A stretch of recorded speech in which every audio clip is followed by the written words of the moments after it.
Hello everybody, my name is Davis, welcome back to another video, and today we're here for another severe weather breakdown. Now there is so much to talk about today. We've got some major flooding concerns in the future, we got severe storms today, there's literally a Category 4 hurricane in the ocean right now. So today I'm going to be breaking it all down for you with the latest and greatest information about the weather. So let's go and get right into it, starting off with the SPC outlook for today. We do have two slight risks of severe weather with two marginal risks, and then we have two other marginal risks as well that don't have a slight risk inside of them. So hopefully that made sense. But let's go ahead and break them all down, starting off with the tornado threat for today. Out of all of these risks across the country, none of these storms are looking to be very tornadic right now, which is definitely a good thing.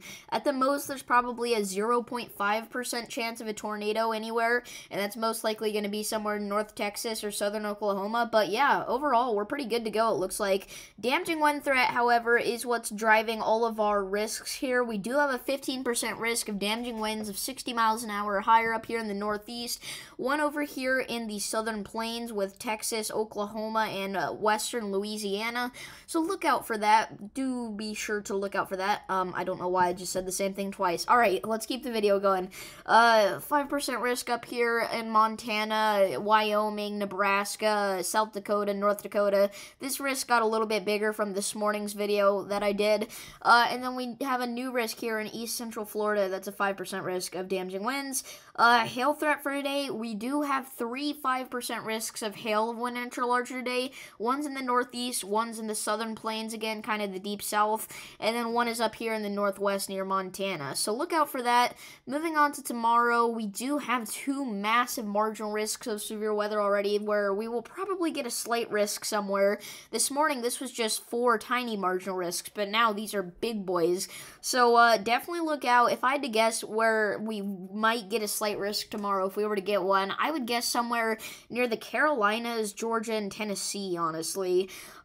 So yeah, let's go and break down the threats for tomorrow. Tornado threat, still very low. We have not had a big tornado threat really for a while, really since the Michigan outbreak, which was last month. So yeah, overall, we're good to go for tornadoes for the next few days. Wind threat, however, like I said, once again, we do have a 5% risk of wind gusts of 60 miles an hour or higher in both of these massive brown bubbles, which, by the way, includes 71 million people.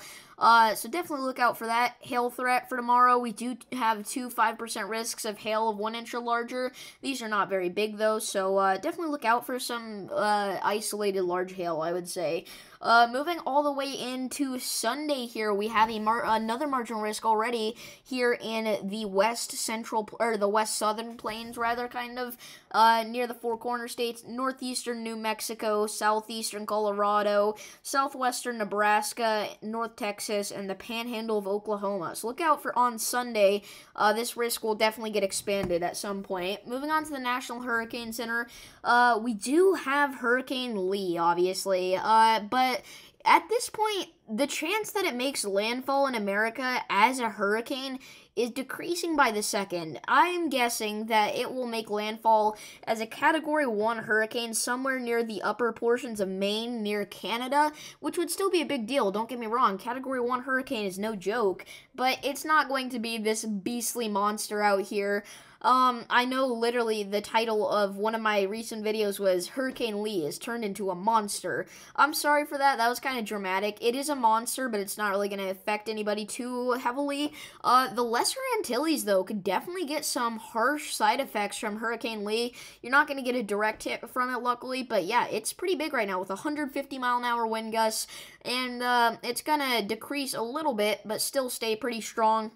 And then we have Tropical Storm Margot here. This is definitely just a fish storm at this point. It will turn into a Category 1 hurricane most likely at some point, but it's not expected to do anything too scary other than stay out there in the ocean and hurt the fish.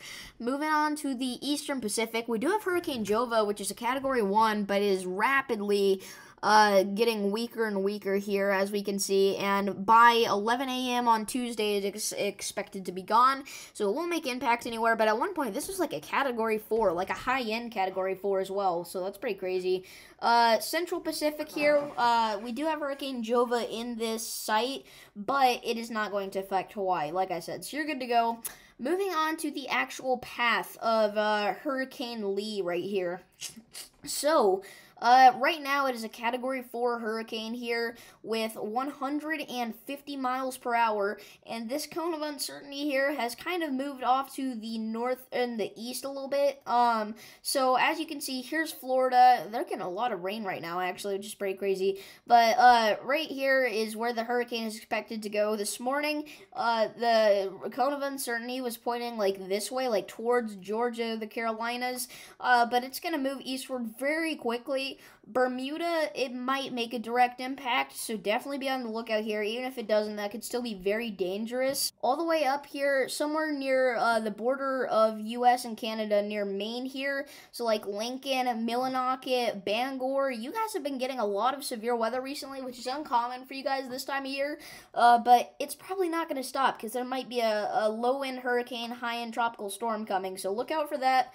Excessive rainfall outlook, this is the wrong thing. I don't know why I'm here. Well, I guess we're just going to look at it like this today.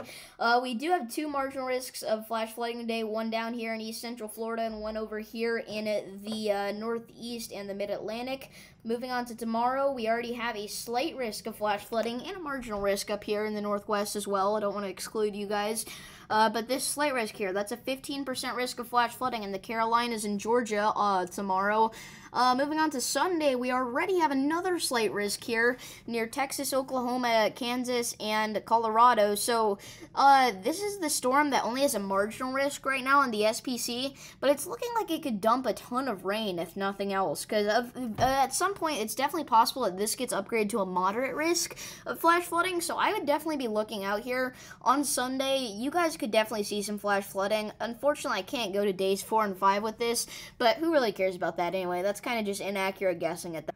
So 6 to 10 day temperature outlook. We have a battlefield ongoing here in the United States right now. Here in the gray, you're expected to see normal temperatures from the 14th to the 18th, but anywhere else, it's going to get pretty crazy. So up here in the Northwest, we're expecting to see very hot conditions. Anywhere from a 60 to 70% chance to see above average temperatures here. So look out, it's going to get hot. Once again, this might have been a false fall here. You guys have had a little bit of a cool down, but it's about to get hot again. But pretty much anywhere else here in the U.S., mainly the eastern U.S., we have this massive cold dome here that is just sitting here. I mean, it is like just showing off. If you're in this area, you have a 60 to 70% chance to see below average temperatures here from the 14th to the 18th. So if you're in this darkest red region, you have a 60 to 70% chance to see above average. And if you're in the blue, the darkest blue, you have a 60 to 70% chance to see below average. So it's pretty crazy out there right now. I was going to say something else, but I really don't remember what it was. Oh yeah, this is actually what's pushing Hurricane Lee away. This cold dome is coming in and it's just going to boop, bop him right out of there. I know it sounds kind of silly, but that's actually true. Like, that's literally what's causing it to take such a weird path, like get close to the U.S. and then just kind of not really skim the coast, but get close to it and then go up to Maine. That's what's causing that, is this cold dome. So not only can we thank it for giving us an early fall in this region, but we can also thank it for literally pushing away one of the most catastrophic hurricanes in history. Alright, 6 to 10 day precipitation outlook. We have a massive drought that's about to happen here from the 14th to the 18th, especially for Illinois, Indiana, Wisconsin, Michigan, Kentucky, Missouri, Tennessee, even, like, very small portion of Tennessee, but it's still there. Iowa a little bit as well, eastern Iowa. You are going to have a 50 to 60% chance to see below average precipitation in this region. And then here in north central Texas, we have a chance to see above average precipitation, which is also about 50 to 60% chance. So, once again, it's a battlefield with the precipitation too, man. Up here, it's going to be really dry, but once you go down to the southwest a little bit more, it's going to get real wet. So, yeah, it's pretty interesting right now, honestly. The Climate Prediction Center is usually pretty boring, but it's kind of fun to look at whenever it's like this. As you can see, on the day 8 to 14 temperature outlook, that's the 16th to the 22nd. If you were wanting to know who the winner of the battle was of the epic temperature battlefield of 2023, it was the Heat Dome. The coolness will die down a little bit here, but still expect some below average temperatures possible down here. The Carolinas, Georgia, Tennessee, Kentucky, West Virginia, Virginia, kind of in this region here, that doesn't really have a name. I mean, you could call it the South, I guess, but like West Virginia and Virginia, is that considered really that southern? I don't know. Now's not the time to talk about this. Anyway, let me know what you guys think is southern down in the comment section below. You don't have to.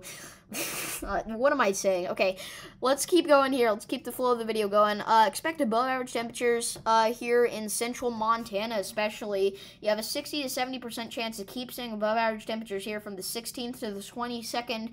The heat is not going to go away.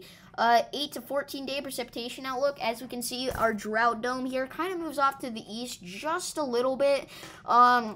But also, it has become less intense. It's not quite as strong, but definitely expect some below-average precipitation to be possible here for the Ohio Valley especially. It's really like the entire border of the Ohio Valley exactly. It's pretty cool. And then above-average precipitation still likely here in the Central Plains, but again, this dome has died out a lot as well.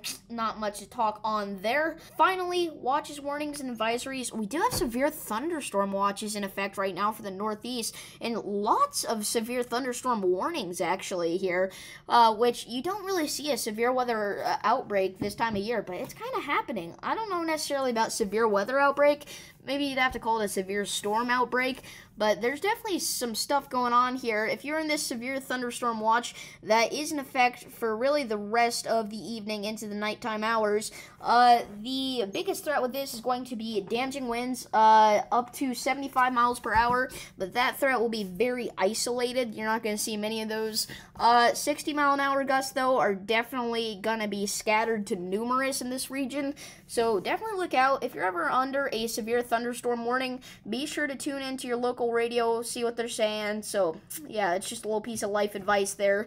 And if you're ever under a destructive severe thunderstorm warning, you need to treat that like a tornado warning, but that's a whole different story. So let's go ahead and move on to the heat here. We do have excessive heat warnings and heat advisories here in the Southern Plains, specifically Texas and Oklahoma.